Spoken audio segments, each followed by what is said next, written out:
Bagong additional na security features ni Google ngayon sa ating mga cellphone. Dapat alam nyo to. At saan ba natin yan makikita?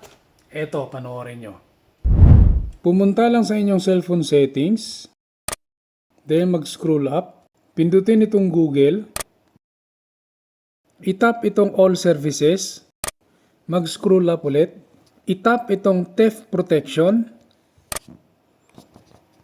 Then, i-on mo lang itong theft detection lock. So, ang function na ito mga idol ay AI-powered tool na kapag halimbawa inisnatch ang ating mga cellphone ay gumagana rito yung kanyang motion sensor at kapag na-detect ng kanyang motion sensor ay automatic na maglalak ang ating mga cellphone screen at hindi na nila ito magagamit mga idol. Then, turn on. Then, isama nyo na rin mga idol itong offline device lock. Din isama nyo na rin mga idol itong remote lock. So ang function na ito mga idol ay kaya nating i-remote at i-lock ang ating mga nawawalang cellphone gamit ang isang cellphone number at hindi na nila ito magagamit.